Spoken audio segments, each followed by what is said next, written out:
All right, cool. Anyways, what is up, guys? Chase Aubrey here, bringing you another video to my channel. I'm bringing you guys my UFC 203 recap and results live from Cleveland, Ohio. The fights that were featured tonight were UFC heavyweight champion defending his heavyweight championship for the first time, Stipe Miocic, against the Reem, Allistair Overeem. And of course, what most people, especially on my channel, and a lot of people that are, watching for tonight was the debut of CM Punk to the UFC. That was like one of the main selling points to UFC 203. CM Punk. How would CM Punk fare in the octagon? Well, you guys are going to find out in this recap and results. But Aisha, it's too soon. We will talk about that. We'll talk about the shenanigans of this card. But with me at this time is my good friend HeelSteven. Steven, how are you, my friend? I am doing fantastic. How about you, brother? Of course, fantastic as always. Just finished watching quite possibly one of the weirdest / worst cards I've ever seen in the UFC. I am not joking when I said this, guys. I honestly did not feel like I was watching a UFC show. I felt like I was watching some weird Bellator show on the UFC banner. Like this whole card was awkward, man. To be fair, this could have easily been on a UFC on Fox.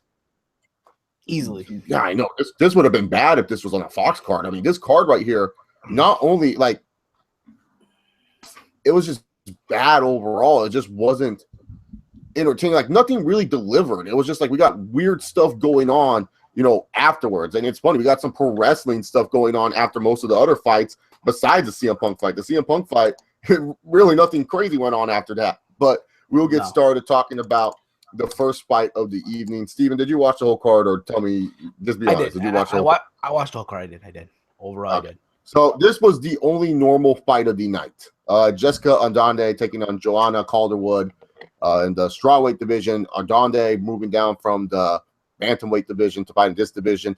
And, man, she's a beast. She's jack as hell. She pretty much controlled this whole fight. Yeah, she got cut open by a couple of elbows by Joanna. But at the end of the day, she controlled this whole fight. Ended up finishing the fight, submission, guillotine choke. What did you think of the fight, Steven?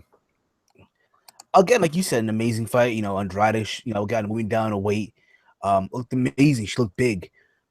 And overall, happy for her. But I know another Joanna that will give her trouble if they were to ever cross paths. We're talking about the person, right? Steven, this is what you need to do. Talk about the current person. We don't nowhere in Joanna's league yet. She's not even ranked that high. She's ranked only like number 9 in the strawweight division. She's moving down. What I liked about her in this fight was the way that she controlled, the side control and everything. And don't get me wrong, the Johanna that was fighting her, the JoJo that was fighting her, she did keep the posture up for the most part. But at the end of the day, she just baited her, man. Like classic freaking bait. She was hitting her. JoJo was trying to get up, and then freaking all of a sudden, Johnny was like, nope, and she just snatched in that guillotine. She baited her really good, and I really thought the fight was pretty damn good. In my personal opinion, probably the best, not even close, the best fight of the night. I agree with that. It was probably the best fight of the night, and overall, congrats for Andrade. Congrats. Yeah. Up next, we got quite possibly one of the most disappointing fights of the night.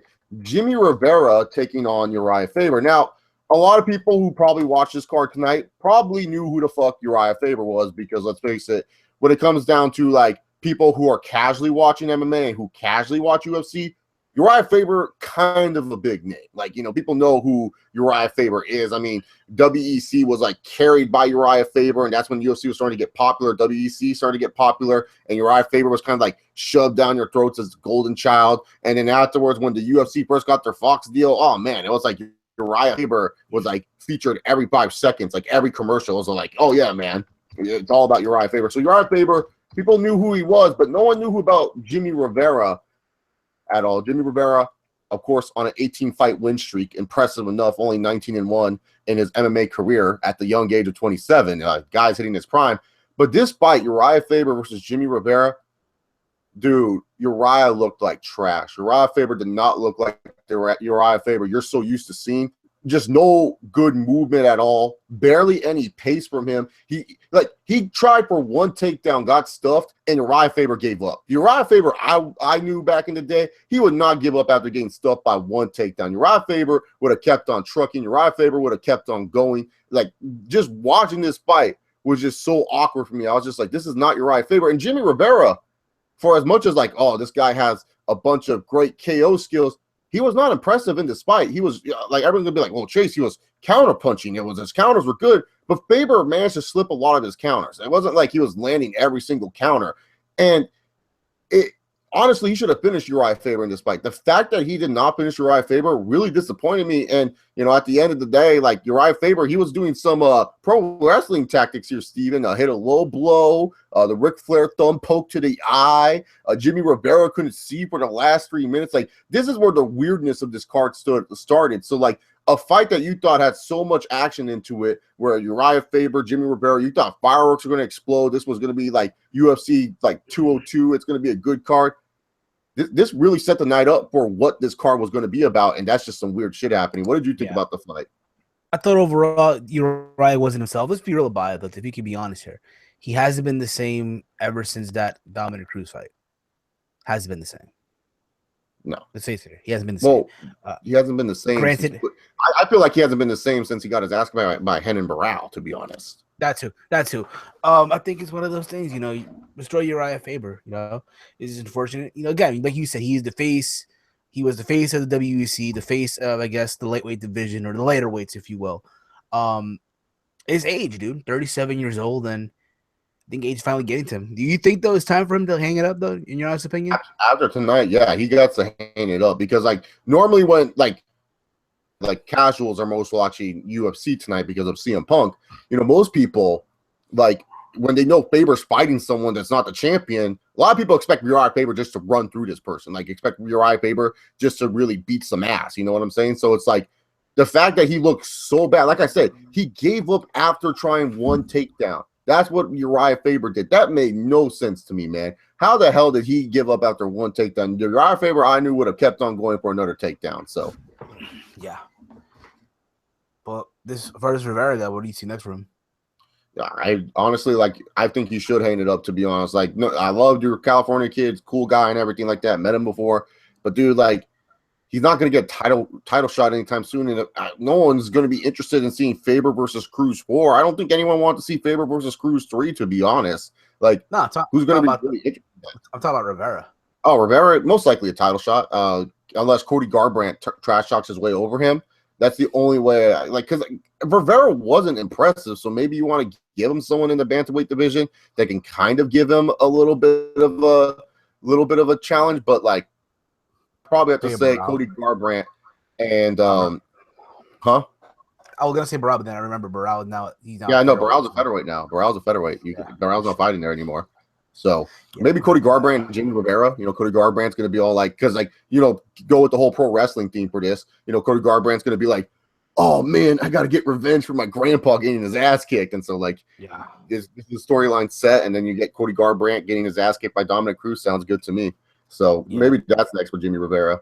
I don't know. Were you impressed with Jimmy Rivera at all? Because he looked good in some fights, but this fight he looked like trash. To be honest, he looked good, but like you said, you couldn't finish a 37-year-old.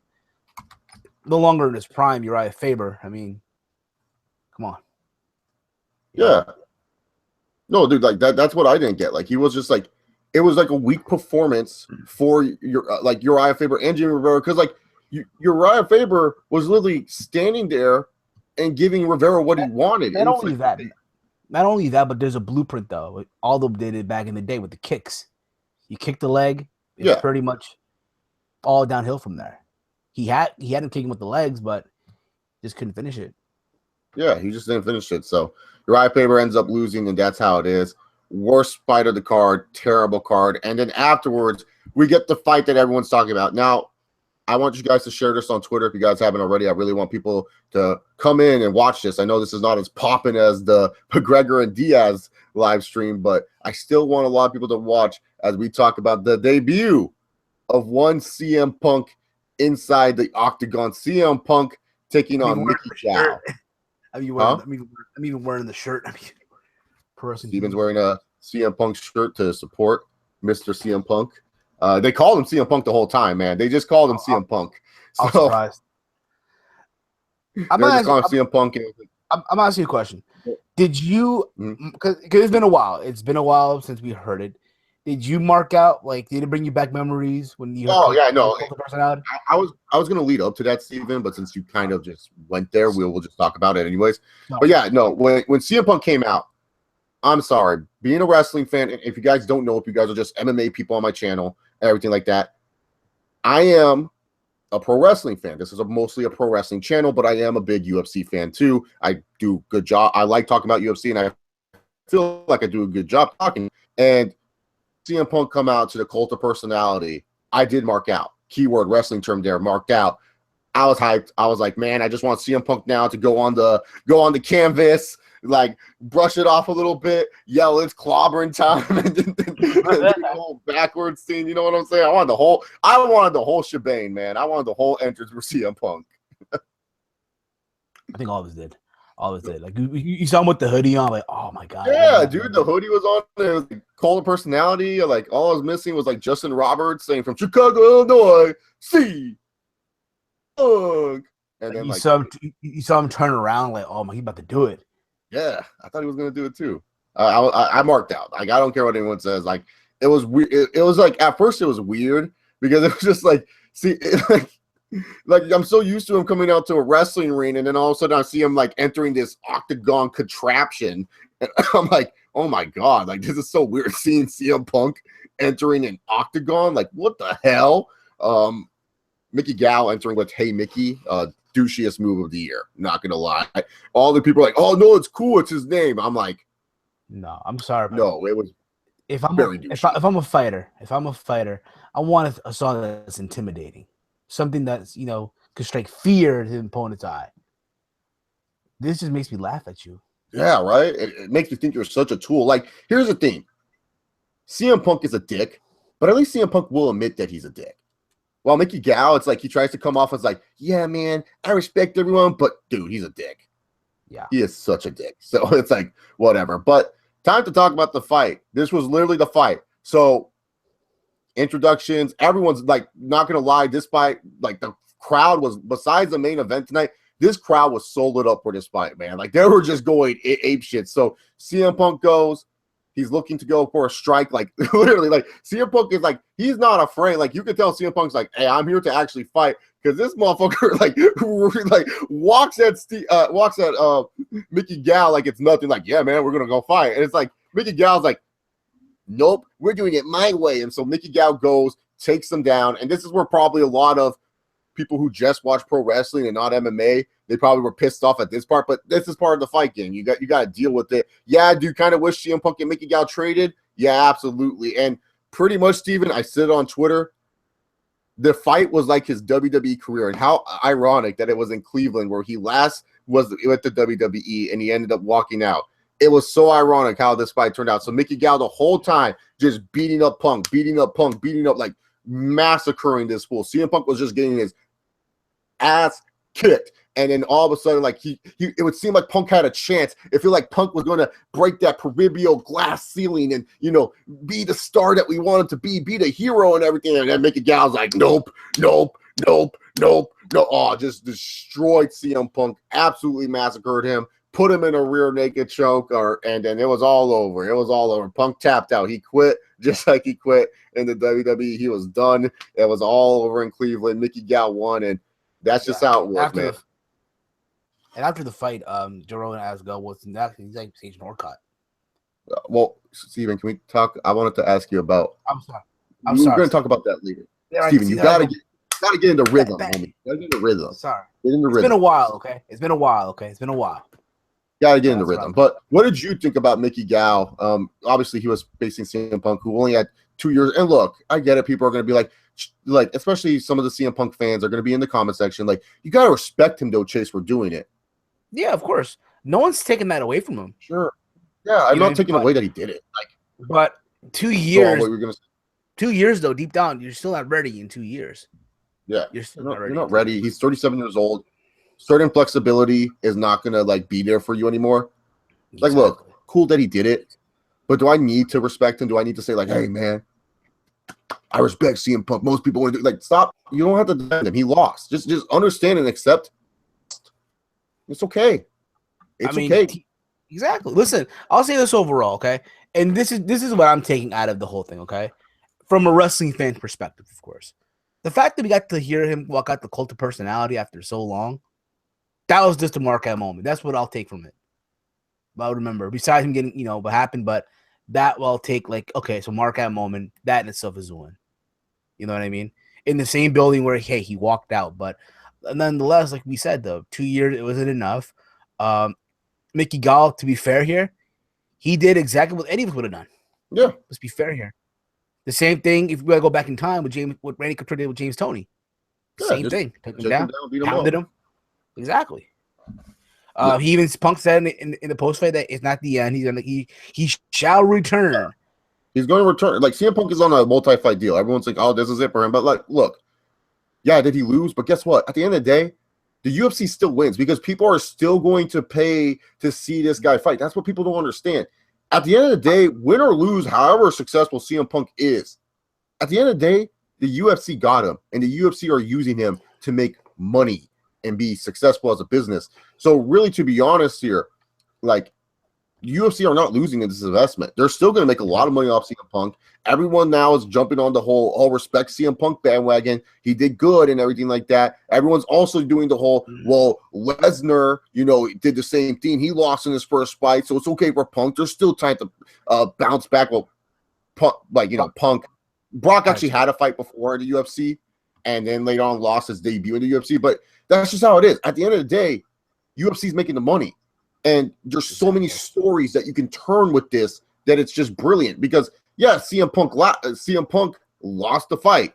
But guess what? Now you have the people that are gaining all this respect from him. And now it's the underdog story. Hey, we want to see CM Punk succeed. At first, we were giving this guy shit. But fuck, man, got to give the guy props. He went in there. He did the job, like that's pretty much it. And to be fair as well, a lot of people were saying, Punk didn't deserve to be there. At the same time, neither was Mickey Gall.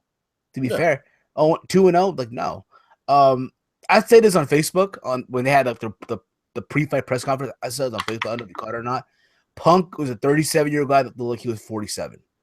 Maybe it was the suit that he had on, but that was just that. And Gall looked like someone that was a high school freshman that was just handed the varsity spot. He was about to shit himself on game day. You know what I mean? But other than that, again, listen, I think Punk's next fight should be in Chicago. Oh, yeah, that'll get him over for sure. But like the point I'm trying to make here is like, look, you respect the person that bags your groceries. Like, man, he doesn't want to be there. He didn't want to do it, but fuck, he's doing it. Like, as someone that's done that before. Yeah, it depends on the situation though.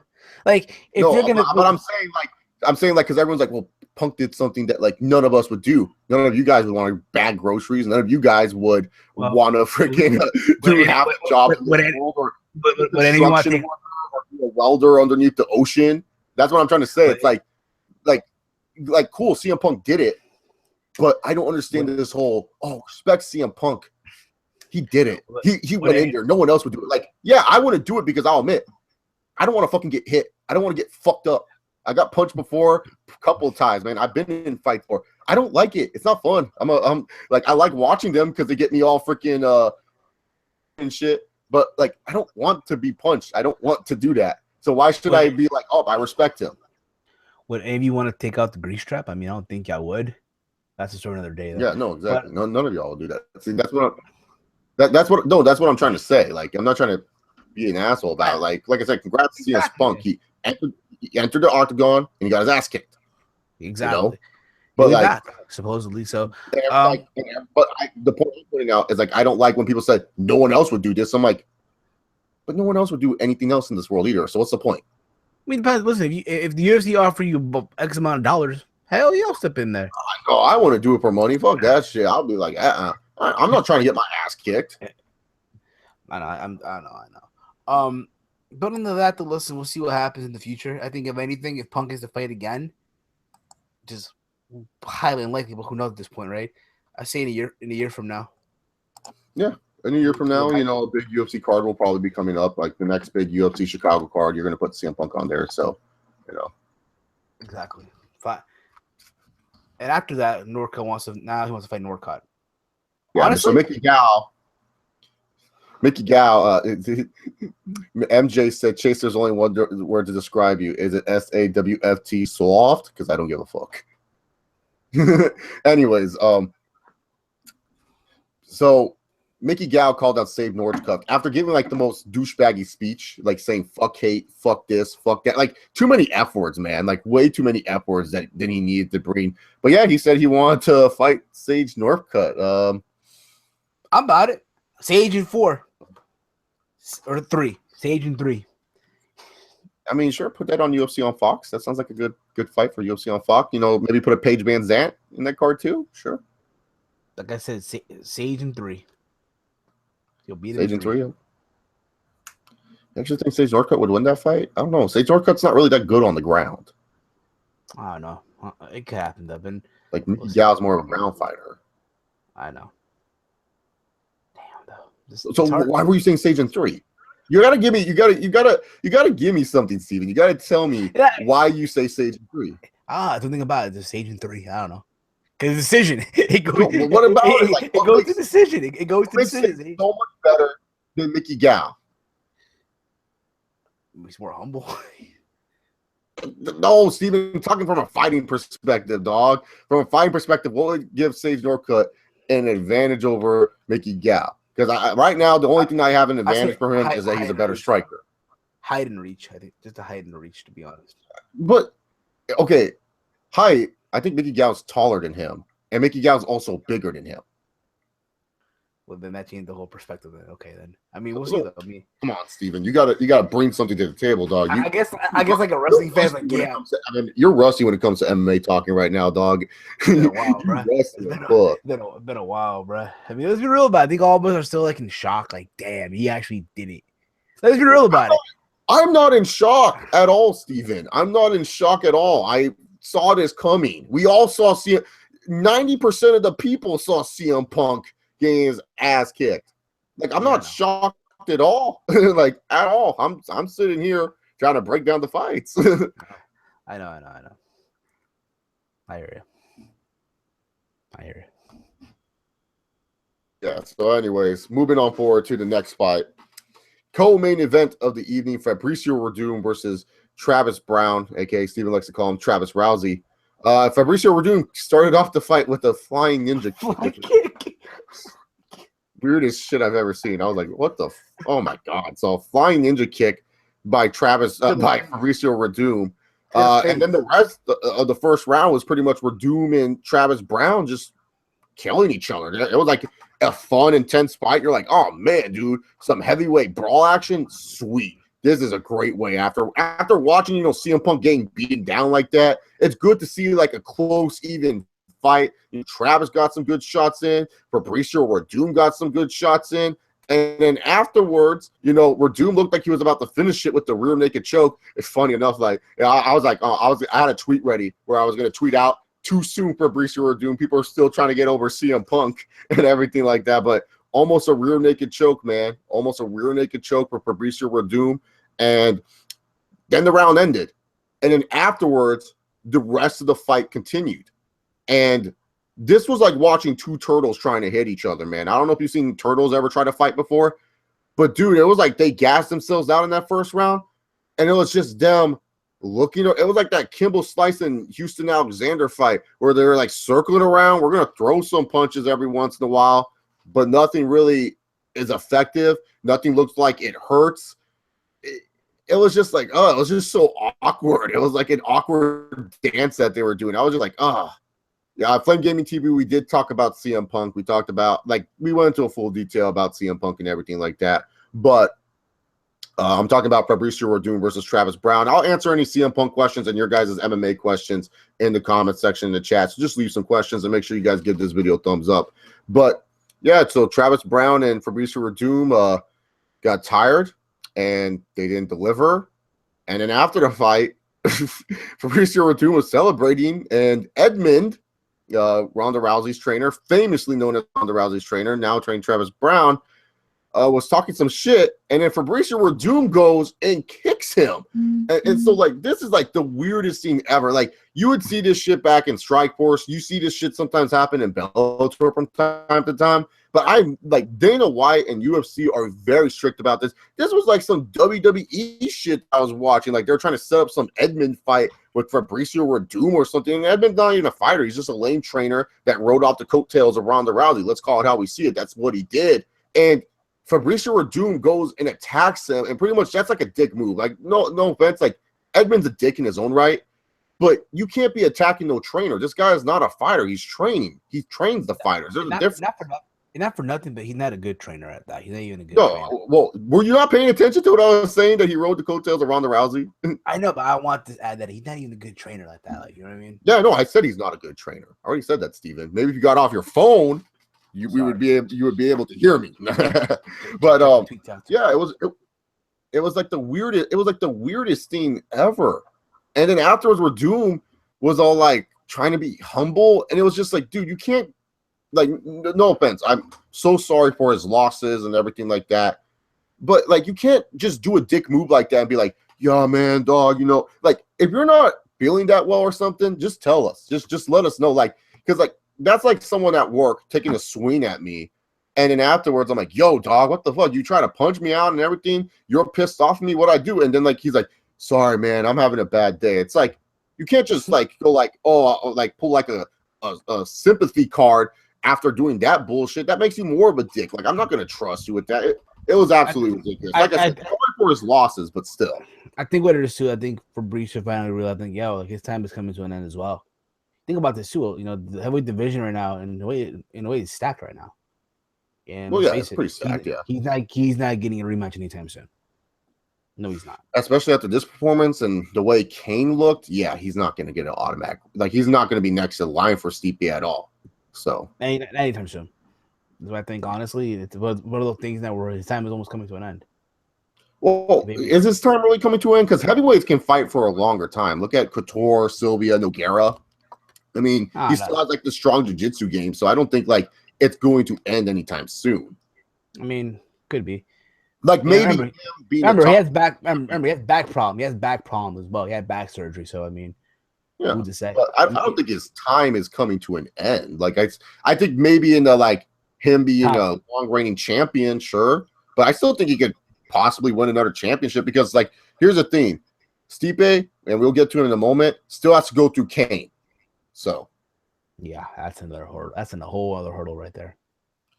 Flame Gaming TV says, am I the only one who was confused on why we're doomed? The number one ranked heavyweight fighter didn't fight the champion tonight. Well, we're doomed lost the title, so normally UFC with their rankings are weird about it. They give the former champion automatically number one ranked, and Cain Velasquez, I believe, was number 2, and then Overeem was number 3. But Overeem won in a title elimination fight. Like, Flame Gaming TV, if you think that's confusing, wait until the middleweight title fight next pay-per-view, because that's like not even ranked Dan Henderson facing the champion Michael Bisping. I think Dan Henderson's ranked number 9 or 8 in the middleweight division. And Hendo's last fight, apparently. So Hendo's going to win and just retire the title if he goes. It's so stupid. But we'll talk about that in a future show. But anyway, it's time to talk about the main event. Weird shit happening. We get to the main event. Overeem comes out. You know, this is Allistair Overeem's first ever UFC heavyweight title shot officially that he's ever fought, because, you know, he was supposed to fight Junior Dos Santos, and then obviously the whole steroids, you know, got him in trouble. And it's kind of funny with the whole USADA thing. You would think if someone would have been in trouble, like by USADA, or like someone would have like really, really got hurt by this, it would have been Reem. Like, Reem would be like the first guy where you're like, yeah, this guy's career is over and everything like that. But, you know, Allistair Overeem has flourished in the post-USADA era, you know, was 4-0 before this fight. So, you know, Overeem comes out to the Pride theme. Everyone's all happy, you know, Overeem playing respect. I was. Shit. Yeah, he was paying respects to his roots. Out comes Stipe. Like, Stipe is like the poster child for fucking Cleveland, dude. This guy came out to who did he came up to? He came out to Till I die by MJ. I'm sorry, but anyone who comes to MGK deserves to lose. But MGK is a Cleveland guy, right? He's like a Cleveland rapper. I think so. Like I said, Machine Gun Kelly. He's from Cleveland, right? He's a Cleveland dude. yeah. So in my opinion, again, anyone that comes out of MGK deserves to lose. Period. Sorry, that's just me, of course. But Why? I don't know. This is not my cup of tea. It's not my cup of tea. So what? Like, I think some of the other themes are stupid as hell, but I don't want someone to lose because they have a bad theme song. I don't know. I'm just saying. Or came out to Rocky. Right. So, I mean, yeah. So like he came out to like Machine Gun Kelly, who I believe is from Cleveland. If he isn't, then I apologize. But like he was like poster boy for Cleveland. Cleveland was going crazy for him and everything like that. Stipe entered the cage. The fight happens, and this was like, I did not know what the fuck I was watching. This was so fucking weird. It was like Stipe was trying to fight Overeem, and Overeem was trying to run away from him. And I understand why Overeem's running away from this guy, because this guy has a lot of power. You know, Stipe can literally knock you the fuck out. And it was just like, Overeem was just running away. And I figured like the best way for Overeem to win this fight would be if Overeem goes and he takes down Stipe Miocic, man. Like, just takes him down, like tries to wrestle with him, because you know that's led to Overeem to some success with certain fighters that have a lot more power than him. Let's be real when we talk about it. Overeem's chin is not how it used to be. So, you know, I thought he was going to do that. So then Overeem goes, hits him with a nice right hook, and that puts Stipe on his ass. Overeem goes for a guillotine, locks in the guillotine. Stipe, with like the force of Cleveland behind him, goes and freaking gets out of that guillotine. Then these two are like brawling, but Overeem's running, so it's like awkward watching them brawl. They're both like laying in great shots on each other, and Stipe gets this nice little like Overeem goes for like a spin kick. Stipe manages to like hit him with a punch that drops Overeem. Stipe turns that into a takedown, and then pretty much Stipe ground and pounds and knocks Overeem the fuck out on the ground. Like, Overeem was like down for a good while. Stipe Miocic wins. He's doing the Ohio chant with the Cleveland fans. It was a great sight. It was all like, man, good for Stipe Miocic. And man, I told people this, man. Once Stipe gets that title, man, it's going to be so hard to see someone take it from him. Not like him and Cain Velasquez. You know, if Cain Velasquez didn't have like a lot of injuries in his career, oh man, that would be like a mega money fight. Because the thing that hurt Cain throughout his career is that Cain suffered so many injuries. So it's like fans are like, you know, invested in him, and then they can't even, like, when they try to buy his fights, it's like, well, Cain got injured, so Cain's not there. Like, same thing with Jose Aldo, you know? Like 2 weeks before, 4 weeks before the fight, breaking news: Cain Velasquez breaks his leg, or Cain Velasquez tore his shoulder.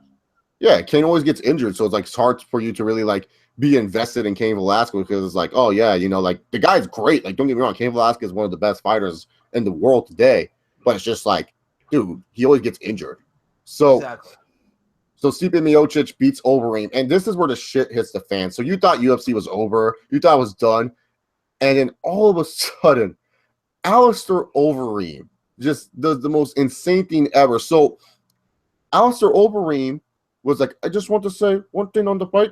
And here's the thing. I'm a huge Reem fan. I'm Dutch. Reem's Dutch. Of course, I'm going to support my boy. And so Overeem's like, I just want to say one thing about the fight. What happened was that I saw Stipe Miocic. I felt him tap. Joe Rogan's freaking out like, wait a minute. He tapped? He tapped? Joe Rogan's freaking out. So they showed the replay of the guillotine like 2 times. You don't see no tap at all. If anything, the only thing that you see close to a tap is Stipe Miocic trying to position his arms. A tap is where I think fans need to understand what a tap is. A tap is this. If you tap in one position 3 to 4 times, that's a tap. Mostly 3 times, that's good enough, or just a 2-time tap if you're really getting choked out. But if you tap in one position, that's it. Stipe was doing this. So whoever's going to defend Reem on this, if you do, you're absolutely insane. But Stipe was doing this. He was trying to find his position. He was trying to get out. And it was just so weird. I was like, what the hell? And even Joe Rogan, who has been through all these weird situations in the UFC, couldn't believe it. Like, he was just sitting there like, well, sorry, man, you lost. Better luck next time. And then Mike Goldberg's like, we'll take a look now at UFC 204. And then it just went to UFC 204, and I just turned off my thing, and I was like, no, dude, this was not a good night for the UFC. Steven, what did you think about Stipe Miocic versus Allistair Overeem? I guess like you, I wanted Reem to win. I guess it would be more because, you know, hey, this guy, you know, former Strikeforce world champ, heavyweight champion, Dream heavyweight champion, K1 Grand Prix. I guess when we want to see him finally get that final piece that was missing, the UFC belt, and then go off to the sunset, what have you, whatever. And I thought he had it. Around the first round when he dropped him, I thought he had him. I thought maybe he should just throw more punches than go for the guillotine. I get why he went for it because he'd done it before in the past and it brought him luck. But you know what? End of the day, things happen, and that's the way the fight goes. And congrats, Stipe Miocic. Congratulations, Cleveland. You think Stipe Miocic will beat Kane, or do you think Kane will beat him? Because Kane's like his next fight. Let's be real here. Yeah, it is. It's his next fight, honestly. Kane looked great against Travis Brown. But like you said, though, I mean, how many times do we get invested in Kane's fight and he gets hurt? Yeah, and I don't know if Kane's Kane's a tough guy, but his chin's not that big, It's not the same Kane that fought Brock back in UFC 121. Yeah, it's not like Cain Velasquez who beat the shit out of Junior Dos Santos, the second time they fought. It's nothing like that. So we will have to wait and see on that. We will have to wait and see. Stipe Miocic, heavyweight champ. I think he's going to be champ for a long time. I think the only guys that really can beat him, like honestly, Kane is definitely a favorite for sure because, you can never count on Kane. Beast mode. Cleveland again or Mexico? Oh, Mexico. They're going to Vegas. Put that in Mexico. Or maybe Vegas because, how much is Kane? I don't know. What makes more money? Do you think just California? Put it in Vegas? Do you think California could work too? Put it on a card with I feel like you need another title fight on that card though, because you just want to be sure if Kane does go out with an injury, you have the rest insurance. Well, it's okay because we have these two fighting for a title. Maybe Ronda. I think Ronda's returning in Vegas. That's Ronda's first show back. They can't get her on Madison Square Garden. They're putting her in Vegas. DC. I say DC. DC versus No, DC's more of a main eventer than Stipe. Well, Stipe does finish fights, so I would say if you were to put a second fight, maybe a Dominic Cruz fight because Dominic Cruz is a California dude, so people in California would go out and see him, and plus he is going to fight some interest. Dominic Cruz is going to be fighting some interesting dudes coming up, so it ain't that bad, Exactly, I agree with that too. Yeah, so Dominic Cruz would probably be my choice, or Eddie Alvarez. So. But Eddie Alvarez is more we need an East Coast show and stuff like that. So who knows? But yeah, so Derek Beast, what's his name? The Black Beast or whatever his name is, Derek whatever. I forgot his name. He's just called the Black Beast, and he had a weird fight with Roy Nelson before UFC 200. Yeah, no. But yeah, it was the same card as Dos Anjos and Alvarez. I forgot his fucking name, Derek Lewis or something like that. But that guy showed potential. So maybe him and Stipe down the line, that'd be kind of cool. I'm not saying right now, I'm saying down the line. I'm trying to think of younger heavyweights that could challenge Stipe Miocic because right now it's mostly all the older guys, and all the older guys I feel like Stipe would run through or had already beaten. JDS is not considered old, but he feels like he's been there forever, so yeah. Could be very. I mean, I say more of anything Mexico City, California. You could go back. You could go back to Cleveland. You could go back, but I feel like if you do that, you're going back to it's like GSP Canada every single time. You know what I mean? Back in the day. Yeah, no, I totally feel you on that one because GSP because when he's returning, it's going to be that Toronto card. Let's be real here. I mean, we already know he's going to fight in Toronto. We just don't know who he's fighting next. No, he's pretty much said that he's going to return. 203's in the books. 204. Yeah, terrible show. And 204 is going to be interesting. Bisping versus Dan Anderson. In England. In London, yes. Bisping main eventing as a champion. Is it the O2 Arena or? I think it is. Yeah. I believe so. I'm not 100% sure. I got to check that out, actually. Anyways, let's go and answer some questions from the fans. Steven Flame Gaming TV asks, Chase, what are your thoughts on the Ultimate Fighter this season? The winner getting a fight with Mighty Mouse. I feel it's fucked up. Or Henry Cejudo and Joseph Benavidez. They have to train these guys, and these guys are going to get a title shot. Well, these guys have to just fight each other for whatever reason. To be fair, though, do any of them, made a case for a rematch? Remember the last time they both fought Well, no, I just think it's fucked up that they're training these guys to get a title shot when this reminds me of the comeback. I remember Ultimate Fighter comeback. Yeah. The old guy that come back that lost and they tried to come back for a contract. That's where they got Matsara. Yeah, no, well, no, it was a comeback. It was called the comeback because the winner was going to get a title shot. Yeah.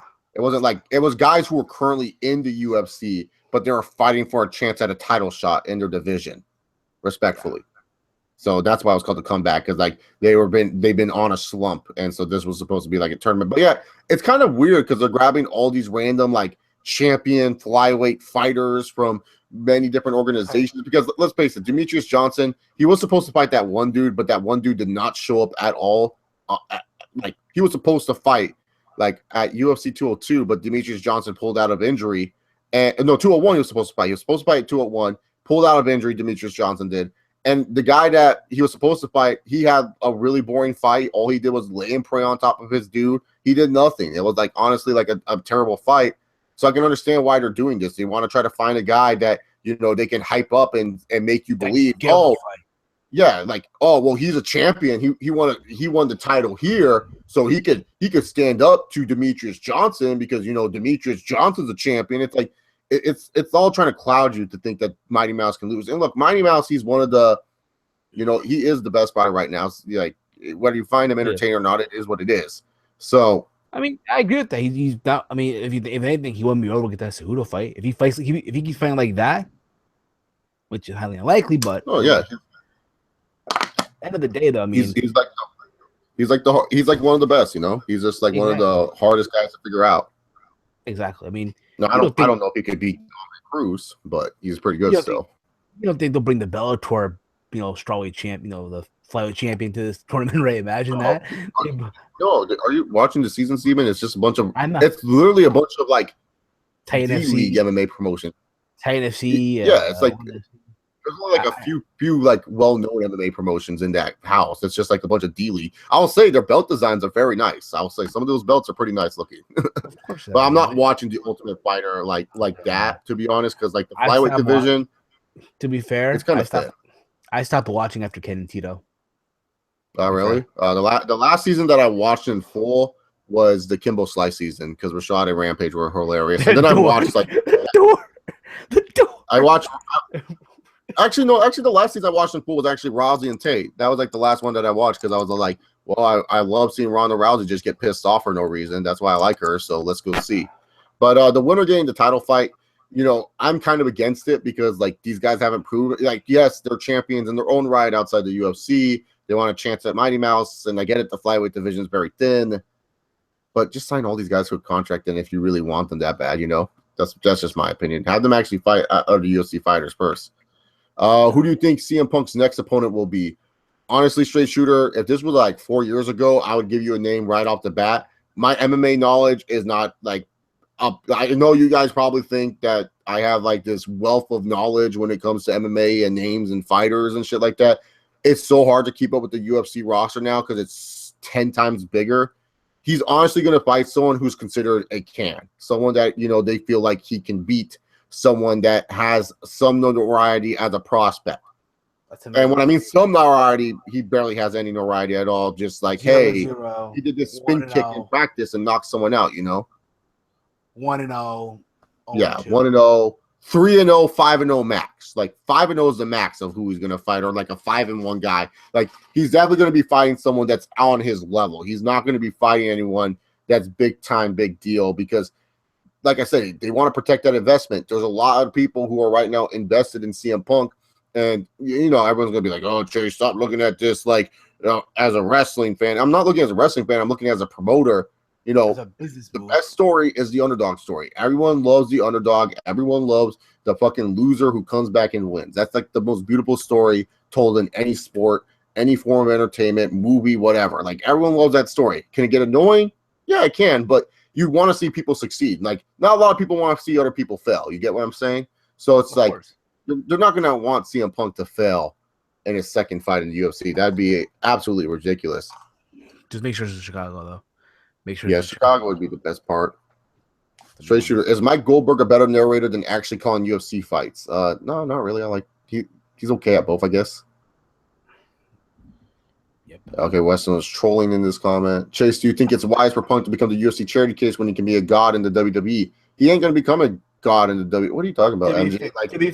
To be fair, if you've watched those Evolution of Punk series on the UFC channel, the YouTube channel, right? Yeah. You can look at the Punk's eye. You can just tell that the wrestler within him is dead. He has no desire to ever come back to pro wrestling. And why would he? At this moment of time. And why would he? No, at this moment of time, though. He's 37. CM Punk's gonna come back. CM Punk's gonna come back one day, dude. Trust me. If Ultimate Warrior can come back, CM Punk's coming back. Let's hope so. But when it comes down to it, he wouldn't be a god in WWE. He would be in the same position he is now, like how he was in the WWE. Like, he doesn't want to do that anymore. He wanted to do UFC. He wanted to try it out, and he tried it out. You know, hey, he's making a lot of money for being a charity case, that's for sure. Like, I'm pretty sure if we pulled out the numbers, I'm pretty sure if we pulled out CM Punk's contract, he probably got paid probably some of the gate, probably getting paid for some of the pay-per-view buys of the show. Because let's be real here. No one was buying this show unless you were like a hardcore fan for Stipe and Overeem. No one was buying this show for freaking Travis Brown and Fabricio Werdum, and no one's buying this show to see Uriah Faber versus Jimmy Rivera. People were buying this show for CM Punk. So when you look at it, CM Punk is probably getting paid more. CM Punk is probably getting paid a lot of money just for going out there and getting his ass kicked. That McGregor money or up there? I don't know if it's McGregor money, but I'm pretty sure it's a good seven-figure money type of deal, because you got to think he's probably getting paid somewhere six figures, high six figures just for fucking fighting. Then also and that Reebok money. And that Reebok money. And Reebok money, yeah. So like put that together. Then also getting paid for other sponsors that are sponsoring him. He probably gets a friendly discount for his camp. I wouldn't be surprised, and everything like that, like homie discount for that camp. Not only that, probably getting paid some of the gate, because like I said, a lot of people probably paid money to see CM Punk. So like if anyone's getting gate money tonight, it's probably him and maybe Stipe Miocic to some degree. So like they do pay the fighters gate money. They just don't put that out there on record and everything like that. Because like you notice when a fighter, before they become champion, that's why everyone wants a belt or want to fight big money fights, because dude, when you become champion, your pay rate gets higher and you also get the gate info and you get gate money and everything like that. And if you guys want to know where I kind of learned all this, it was from Chael Sonnen. Chael Sonnen pretty much talked about this in his podcast. You're welcome. One of his earlier episodes about like, that's why Chael Sonnen talks about like why he's so loaded and stuff like that, and why he's considered one of the top draws in MMA, because he got paid pay-per-view buys, gate money, and all that other stuff just because of how much of a draw he was. Like even when he said when he was on the middle of the card, not even fighting for the title, he got paid that type of money, you know, like big time money. So like CM Punk definitely made seven figures tonight. Like he's walking away with seven figures, and he got his ass kicked. Like speaking of which, a kayfabe news post this thing is funny as hell. CM Punk puts over developmental talent Mickey Gall. Oh my god, why are you bringing kayfabe news right now? We're talking UFC, Steven. I know, but hey, listen, I mean, I'm just scrolling through social media, so I'm reading here. But overall, though, again, pay attention, damn it. Sorry.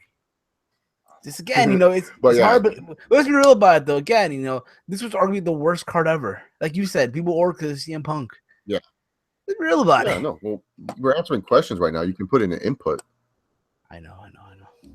But again, like, would he be a god in the WWE? Like what would you do? Get paid seven figures to get your ass kicked, or get paid seven figures to do that shit? Like what? How many times are on the road? 200 some odd days a year? I mean, he even said it. He said in the press conference, the best thing of all, he gets to go back to his own bed and kiss his wife. Who wouldn't want that? And like I said before, here's how I look at it too. Okay. In pro wrestling, in WWE, Punk was a main event guy. He was a champion, all that, right? I understand a lot of wrestlers that go to the independents, what have you, if they were a mid-card guy that really didn't grab that brass ring. You know what I mean? But Punk did. So why would he go back? He's already made the money. Mm-hmm. Doesn't gotta take. He made as much money in the WWE as someone like him could make. Exactly. So why would he want to go back and do that? Like I said, sure, maybe he's losing a good chill million, but you got to keep in mind, like CM Punk was on top for WWE since like 2011, making seven figures a year, plus other sponsorships that WWE doesn't tell you about and everything like that. You know, I mean, CM Punk is pretty well off if he got a tour bus, if he was able to have like a cool house in Chicago. Like, you know, these wrestlers, like some of them are pretty smart with their money. Like some of them are smart, some of them aren't. So you got to think CM Punk fights twice a year, gets his ass kicked, gets paid around 2-3 million, because we all know that he's getting gate money. We all know he's going to get buy monies at TV revenue money as well, advertisement revenue. Yeah, CM Punk, I think he would rather take this job than doing wrestling for 200 some odd days, like I said before, and just getting paid a little bit extra more, you know? Exactly. Which was worse, debut? CM Punk's debut or Mike Goldberg calling the NFL? Mike Goldberg call an NFL game straight shooter? I didn't know that. I didn't know that either. Ultimate Fighter, Tough Enough, which is worse? Oh, Tough Enough, because it's sometimes so ridiculous. Tough Enough, yeah. At least Ultimate Fighter, it's had more drama, if you will. Playing game TV. Especially when Dana shows up. What were you gonna say, Steven?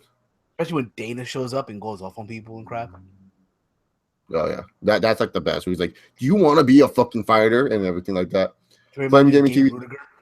Remember Gabe Rudiger? Huh? What'd you say? Remember Gabe Rudiger? Oh yeah. Got his ass chewed out. Like my coach Henley, got chewed out on those with fire. Pretty funny back in the day. Flame Gaming TV says, Chase, are you going to be doing a video like this after Backlash tomorrow? With Straight Shooter Appliance, I think Chase is working that day, which is true. But Straight Shooter, I work in the morning. So yes, there will be a live Backlash review. Actually, what I'm going to do for Backlash, and I'll talk about it once we answer a few more questions. But yeah. And then Flame Gaming TV takes a shot at you, Steven. Make me your co-host, Chase. I'll stay off Twitter. I promise. LOL.